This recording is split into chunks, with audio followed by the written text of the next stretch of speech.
avant que Phantom Manor n'ouvre ses portes en 1992, il y avait déjà une histoire derrière ce manoir. Celle de la famille Ravenswood.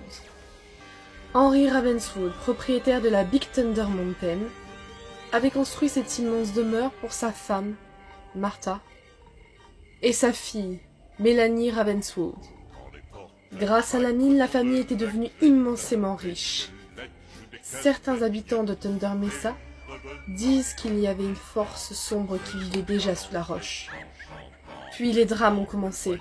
La mère de Mélanie mourut la première.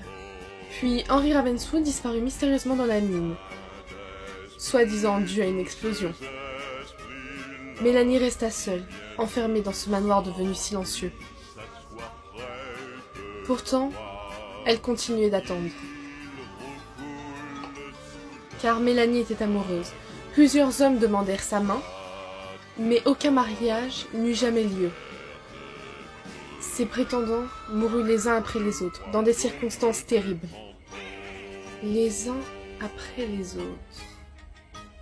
Certains furent pendus, d'autres disparurent sans laisser de traces, et à chaque fois, Mélanie retournait dans le manoir, encore plus seule qu'avant.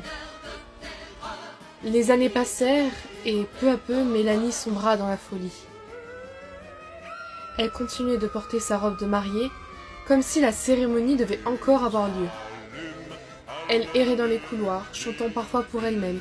Elle s'arrêtait en plein milieu du manoir, attendant un homme qui ne reviendrait jamais. Mais Mélanie n'était pas seule dans ce manoir. Une présence l'observait encore, le fantôme. Certains disent que c'est l'esprit de Henry Ravenswood venu protéger sa fille lui-même, ou condamner tous ceux qui l'approchent. Aujourd'hui encore, le manoir domine Thunder Mesa. Et certaines nuits, des visiteurs jurent avoir entendu Mélanie chanter derrière les fenêtres ou dans les murs de ce manoir. Comme si Mélanie Ravenswood attendait encore son prétendant. Et elle l'attendra toujours. Peut-être qu'elle attend son prochain prétendant? Des volontaires? Puisse ce voyage vous être fastidieux. Ou vous seriez peut-être son prochain prétendant?